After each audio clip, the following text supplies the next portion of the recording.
Welcome to Driven, the Unscripted Success podcast, with your hosts, Mike Menino and Nariman Hamden, bringing you insights and stories on achieving personal, professional, and financial success. I'm Michael Menino, and welcome to Driven, Unscripted Success podcast. Today on the podcast, we're interviewing professionals who share their experience and tips with you, the audience, on how they got to where they're at today. And zooming from the beautiful island of Palm Beach, Florida, we have Sarah Martin. How you doing, young lady? Doing great. Awesome. Thanks for being on the podcast. We appreciate you. Thank you for having me. Sarah's an event production coordinator. She has a company in real estate, a company that flies people out and has experiences all around the world. She started naming them, and it took about 20 minutes. So, Sarah, do me a favor. Tell everybody what you do. I'm CEO and founder of Epic Events. We are a destination management company for a variety of sites all throughout the world, including Turkey, Alaska, Brazil, Puerto Rico, Peru, etc. And we work with corporations to host their meetings and also their incentive programs within their sales teams or their company as a whole.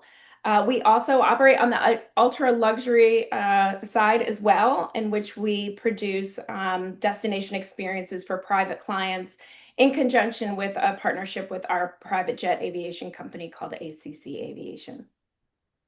Awesome. So explain how someone would call you up and set up an event, and you'd set up an event. Essentially, it depends what their why is. So everyone has a different reason for what they're having an event. Event is a very powerful tool. It can be to build a database. It can be to inspire a team. It can be to create a stronger connection potentially with your, let's say, distributors or clients. And in that way, we are able to create an event that addresses those needs and do it in a really great, memorable, and impactful way. In-person experiences together really do connect people and bond people, especially when you take them outside of their normal day-to-day. And that's really where we like to focus. Nice. So when you do an event, you can do any kind of event, something like a new product startup or any kind of anything. Yes, so we have delved into the activation side, which is essentially where, let's say you have a product that you're launching. We produce, let's say, a pop-up store, pop-up experience in a public atmosphere. Aside from that, we have done from a product side, if you have an entire sales team and you need them, a lot of companies are now fully remote, right? We're able to bring in that entire sales team so that they can experience the product, they can get inspired in what's going to happen next, and they can learn all about what's happening within the company itself. That is where we work to build an event around that meeting. Usually they're about 3 days long, and they have some sort of offsite experience that really bonds people together. That can be anything from, diving with sharks all together to Diving with sharks. it's one of my favorite things to do, actually. So you've dived with sharks. I love it. It's a bucket list item for me. And anything that is a bucket list item for me goes on like the list of things to do, because that's really what's driven a lot of our success is how can we create that epic wow, right? Like that's really what we strive for, is that our event or our experience is something that when you're 80 years old and you're sitting in your rocking chair, you're like, remember when? I want our moment that we created for you to be that moment. So, like for instance, I recently went to Alaska. We were hosted by Visit Anchorage, and was able to, oh my gosh, like ATV along the side of this mountain that was like looking over this pristine glacial lake and a giant mountain covered with snow on the opposite side. And then we rode a helicopter through the canyons of the mountains and then ended up in our valleys, I should say, valleys of the mountains, and ended up landing on a glacier and getting out and walking around on this, like, millions of years old glacier, like just incredible experiences. That's what we want to bring to our clients. Awesome. That's fantastic. I don't know if there's a lot of competition in what you do, but what sets you apart? What comes easy to you that doesn't come easy to other companies? I think a lot of the other there is a lot of competition, I will say, but a lot of the other competition focus on volume. They're looking for lots and lots and lots of guests to attend their event experiences. We are much more boutique. I believe Hmm. once you get over like the 200 person mark, you start to get a homogenized experience. And this is an experience in which everyone is sort of like cattle being sort of shuffled from one side of the room to the other. Dining experiences or like buffets. That's just not our style. Our style is more about individuality and the experience in that. And we want to make sure that each person is having their own incredible experience. It's very difficult to do that when you go for volume. And so that's one aspect. The other aspect is we have a very astute creative team. Actually, I've been working with my husband for 25 years, if you can believe that. We've been together, well, 24. We've been together 24 years. And we started working together on day one, having a background in fine art, installation, sculpture, and he in construction. We have always been able to execute full-on installations for our clients. Doing that in-house also saves a lot and allows us to expand the budget quite a bit more than outsourcing that to a production agency. So that is one other area that allows us to really, you know, make things a lot more feasible for our clients. Once we get that creative vision, it's very hard for us to let go of it. And I hate when the budget gets in the way. So we are incredibly resourceful.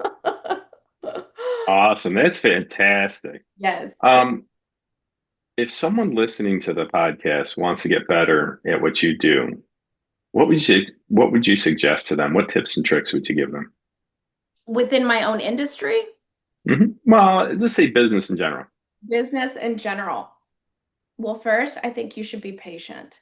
When I first started the company, I really had no idea what journey was ahead of me. And I think it's probably for the best because had I known, I probably wouldn't have started, right? Like, probably wouldn't have happened. Yep, I Um, agree with that. but that being said, there's no skipping steps. And each step comes at you at a different rate. So just because so and so over here is building their company and it hit all these steps and they did all these amazing things, it's it's no comparison to you. You will discover the next step as you move forward in building your business. And it's kind of like building a brick wall, right? And each brick has to go in the wall in order for you to get to the next layer and the next layer and the next layer. There is no skipping steps on what you are going to have to learn to get to that next step. And there's Mhm. no get quick, get there Get quick. rich quick. It doesn't exist. It's a misnomer. And I think too, it's a misnomer that all of a sudden things just start running smoothly, like you're in a Cadillac and the shocks are like it never hits that. Like you're always putting out fires. So I think if you don't understand that, you could really get driven down into the ground. And I think the more you realize that on the front end, the more resilient you will be because you will know to expect, like, this is just how it is. This is how it operates. And I'll tell you, there are times that I get all like, woe is me. And I move into, I call it my victim mindset, right? Hmm. And I can't stand it. And as soon as I recognize it, I'm like, I flip a switch and I move to the next, mindset. But when you get into that woe is me, why is this happening to me? Why can't this ever like be this way? Yada yada yada. Like it's just not a productive space to be in, and it's not realistic to expect that those problems aren't ever going to happen. So I think as long as you know that it's going to be relentless and you just have to keep pushing forward, you will succeed. Um, yeah, that's one of the challenges. Nah, that's great advice. I do some public speaking and tell about people you can have a victim or victor mentality. Oh, that's Choose so wisely. funny. Yeah, you have to because it's a slippery slope, and then it becomes Oh this. yeah. It Oh becomes an yeah. awful spiral, and then all of a sudden Right. everything went from great to like total crap, and you're like, but yeah, yeah. And how much of it is really true? That's one of the questions, right? Like whenever you get into that victim mentality, you have to sit there and say to yourself, okay, is this true? Do I just need to take a walk? Do I just, It's just you like, know, I'm telling walks are I great. get it. Oh yeah. Do not laugh at walks. They are great. They give you space, get disconnected from the lights and everything else and take a walk. I also list all the good things that are happening when I start to, I actually have a post-it. This is so funny. It's a post-it that sits here, tells me what to do when I find myself getting into that.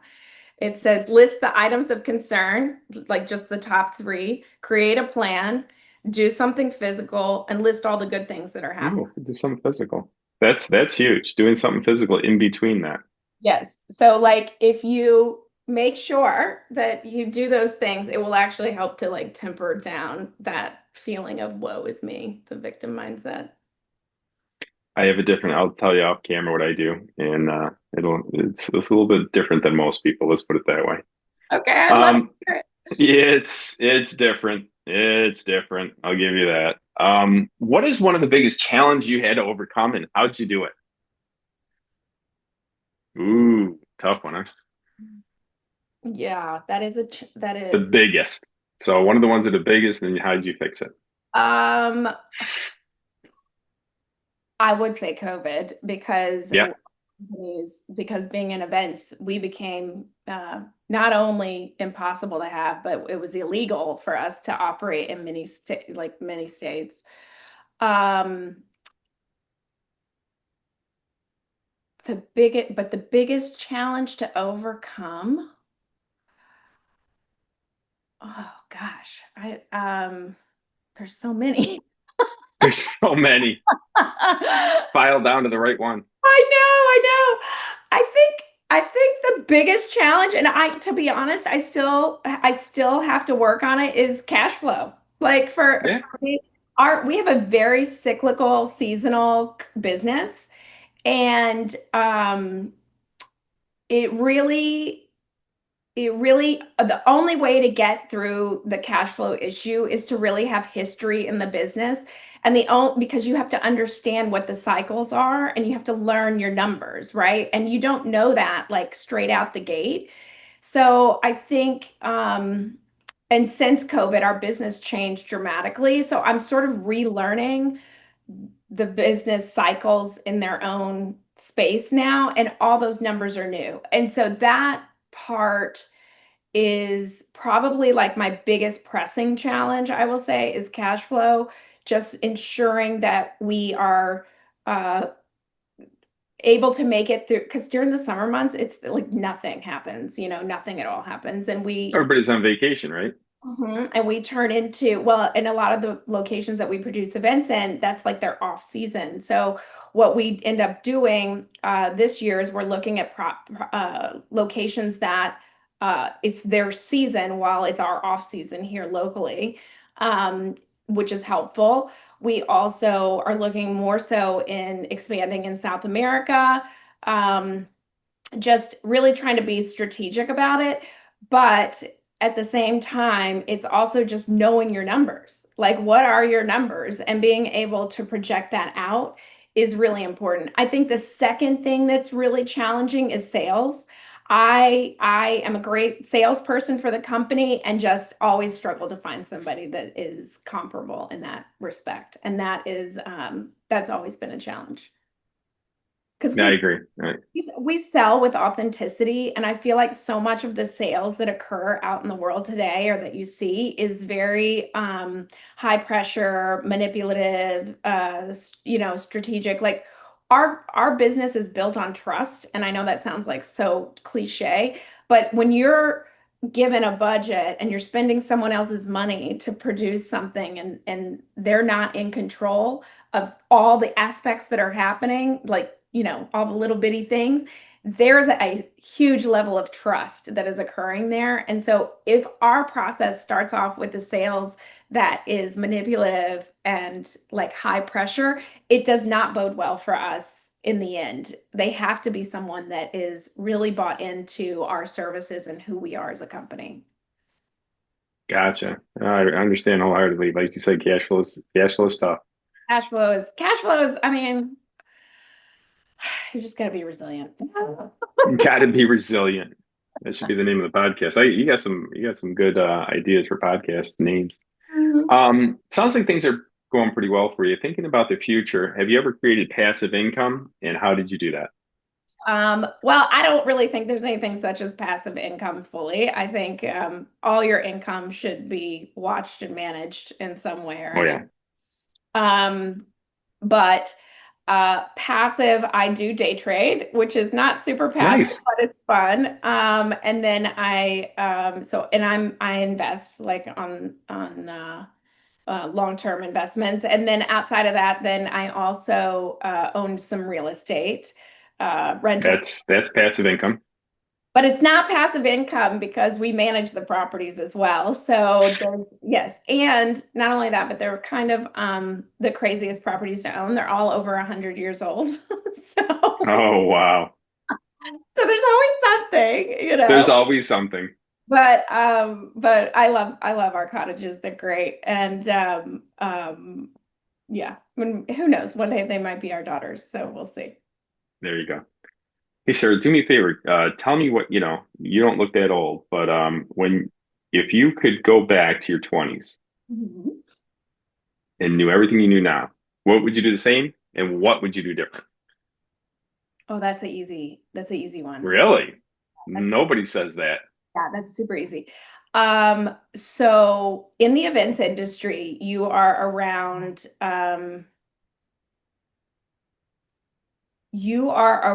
a very social atmosphere.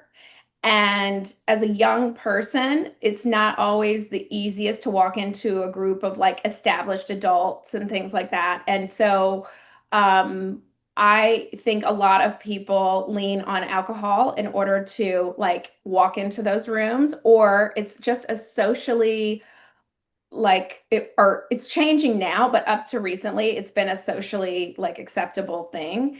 I will say if there's anything that has taken the edge off of my progress in life, whether that's just having the sharpest mind, feeling fantastic, like all of those things, I would say it would be alcohol. That was the one thing. So I would just have erased that from the very beginning.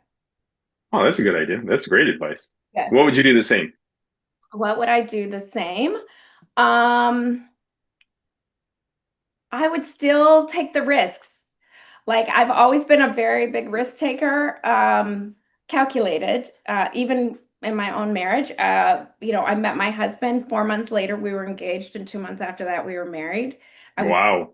20 years old when I met him and had Wow. just turned 21, but we're together 24 years and, work together, live together, have two fabulous kids and a great relationship. Um, but it's always now, has it always worked out, all my risks? No, like they haven't. I've fallen on my face. But in each one of those, like you do learn something. It is painful, but I think the more that you do it, the less painful it gets. The more you're just like, okay, whatever, it didn't work. Like, let's go, let's keep moving. Like, oh, I lost some money there. Okay, well, it wasn't as much as like it could have been. Right. You kind of start to rationalize it, which I don't know if that's healthy, but I definitely would continue to take the risks. So that's fantastic. Yes. And wrapping up the interview, thank you very much. You've been awesome. What do you have in the works for the next 6 to 12 months? What's up and coming exciting for Epic? So we have or we are in the process of launching the relationship with ACC Aviation, which is super exciting, and we're going to be announcing new destinations for various experiences. And we also have launched a division in which we manage venues. So we're working with some iconic venues here in the South Florida area, and we manage all of the client management side of the property. which is really exciting. And that is able to allow us to have some, also some semi like passive income. It's a way for me to deal with real estate within the company. So I'm excited to have that division on board as well. That's new. Awesome. Well, hey, listen, thanks a lot. You've been an amazing guest. And how would people get in touch with you if they want to connect? Well, you can reach us on www.experienceepic.com. I'm also on LinkedIn, Sarah Ashley Martin. And you can always email me too at Sarah, SARAH, @experienceepic.com.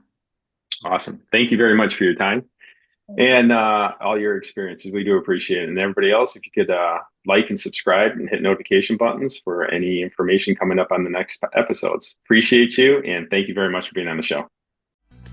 Thanks for listening to Driven, the Unscripted Success Podcast. Want to share your story? Apply to be a guest at drivensuccesspodcast.com/guest.